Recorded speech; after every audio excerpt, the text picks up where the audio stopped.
Haleluya, haleluya, shalom blessed people. Kiranya berkat dan damai sejahtera Allah di dalam Tuhan Yesus Kristus menjadi bagian kita sepanjang hari ini.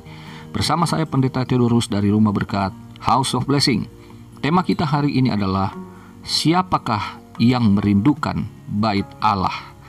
Firman Tuhan terambil dari Mazmur 132 ayat 1-5.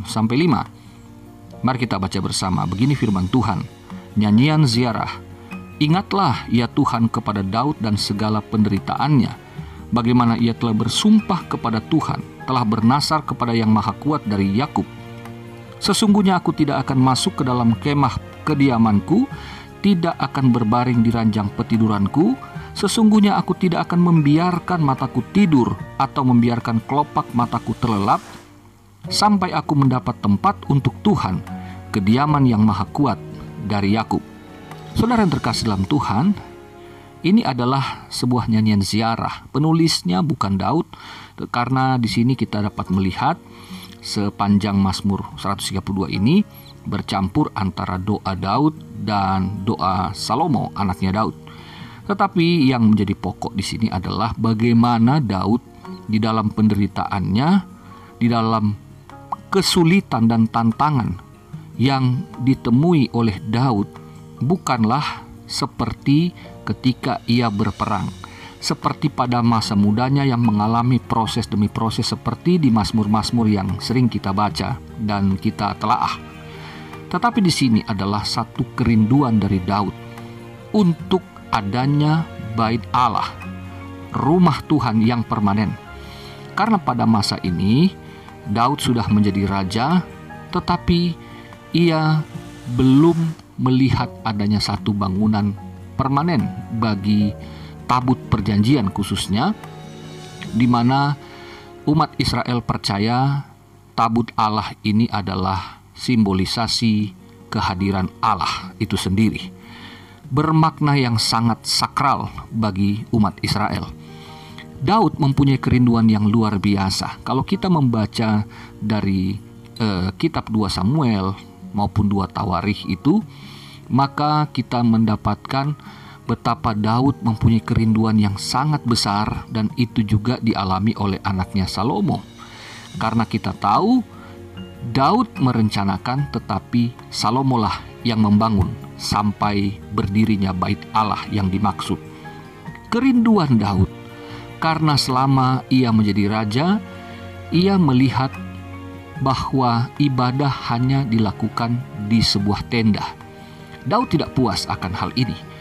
Dia mempunyai satu kerinduan yang sangat besar, dan dia tahu bahwa hanya dengan adanya tabut perjanjian itu, maka ibadah mereka menjadi sempurna, menjadi sangat sakral begitu ya. Karena kehadiran Allah itulah yang menentukan kehidupan Israel. Inilah yang Daud sadari. Itu sebabnya dia kemudian membawa tabut itu ke Yerusalem. Tetapi kemudian peristiwa yang tragis terjadi ketika Uza, ya, orang yang dikasihi Daud, tidak sengaja mengulurkan tangannya kepada tabut Tuhan, dan ia kemudian menerima hukuman mati dalam 2 Samuel pasal 6 ayat 6-7 itu. Uza ingin mengambil tabut perjanjian itu yang jatuh dari muatan ya, dari kereta yang ditarik oleh lembu. Tetapi peraturan yang sangat sakral pada zaman Musa bahwa tidak boleh selain kaum Lewi yang mengangkat tabut itu. Tidak sembarang orang boleh menyentuh tabut perjanjian itu. Dan itulah yang membuat kemudian Daud menjadi takut.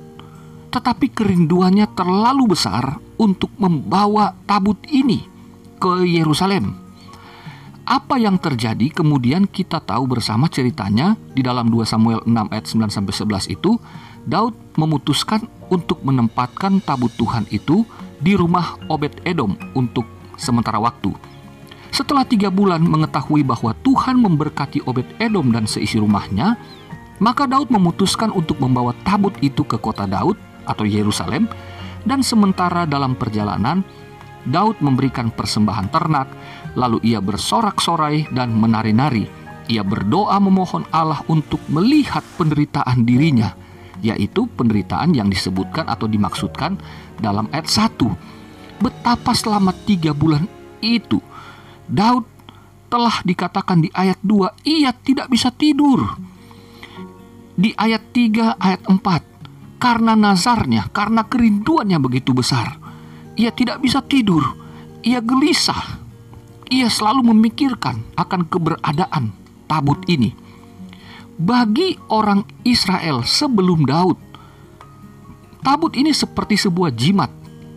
Jadi kalau dibawa dalam peperangan, maka dipercaya tabut ini akan memberikan kemenangan. Meskipun tabut adalah lambang kehadiran Allah atas Israel di tengah-tengah bangsa Israel, tetapi tidak boleh memperlakukan Tuhan seperti dewa-dewa yang disembah oleh bangsa-bangsa lain.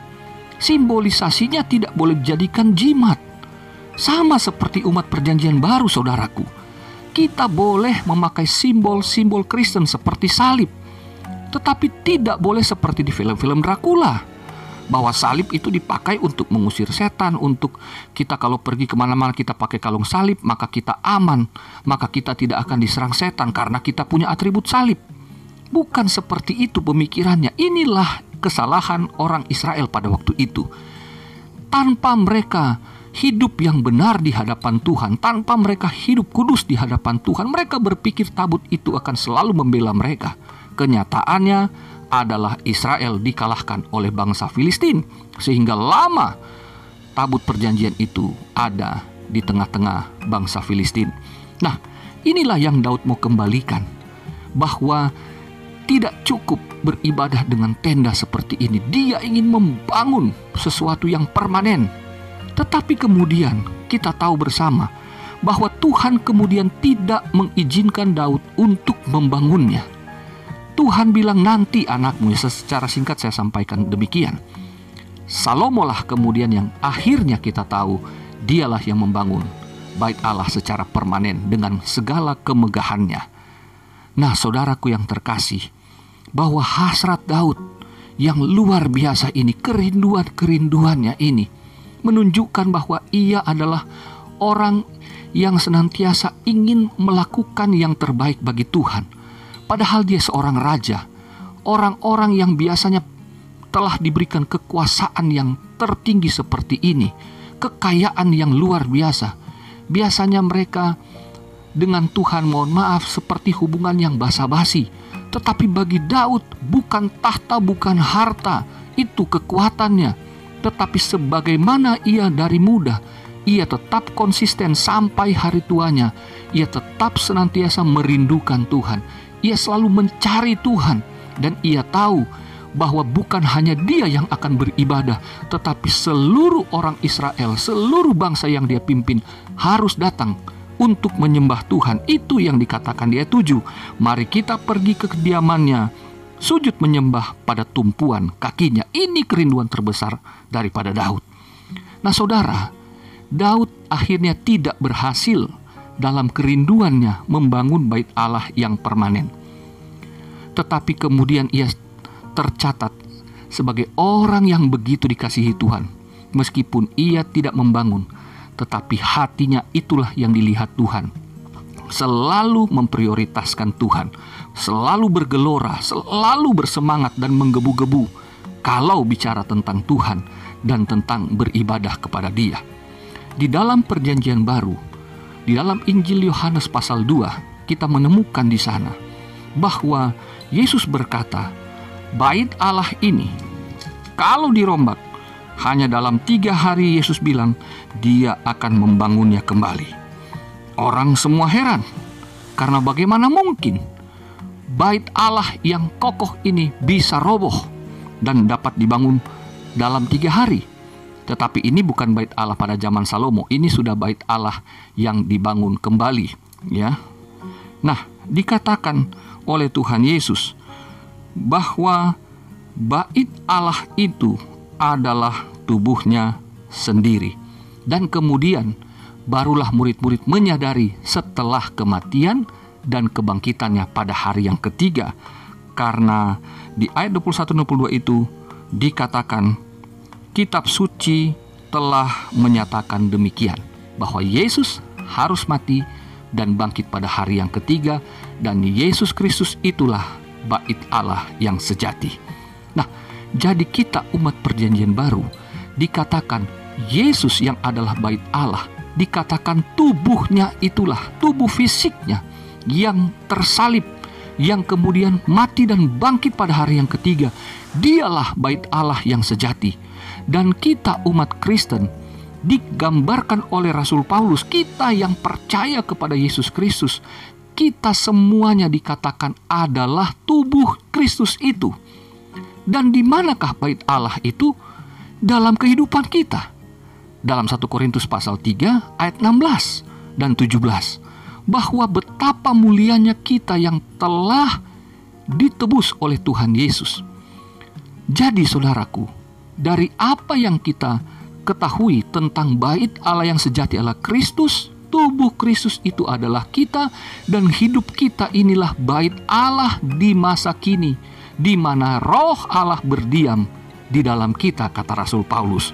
Dengan demikian pertanyaannya, siapakah yang merindukan akan adanya bait Allah? Ternyata kita dapati Tuhan Allah itu sendirilah yang merindukan kehadiran bait-Nya, bukan dalam bentuk semen dan batu bata atau permata yang secara lahiriah, tetapi ternyata manusia ciptaannya itulah yang paling dikasihinya, dan kepada manusia berdosa yang telah ditebus oleh Yesus Kristus, itulah bait Allah yang sejati, yang kudus, di mana Ia berkenan tinggal di dalam kita. Bagaimana dengan saudara dan saya? Apakah kita dalam kesadaran seperti ini? Kita kemudian mempunyai kerinduan yang besar untuk datang menghadap Allah dan menyembah Dia di dalam roh dan kebenaran. Mari, sebagaimana di Perjanjian Lama Daud punya kerinduan besar akan bait Allah yang kudus, ternyata Yesus Kristus itulah bait Allah yang kudus. Dia yang merindukan kita untuk menjadi bait-Nya yang suci, di mana Dia berkenan untuk tinggal bersama-sama dengan kita dari sekarang sampai selama-lamanya. Tuhan Yesus memberkati kita semua. Sampai jumpa di vlog berikutnya. Haleluya, bless.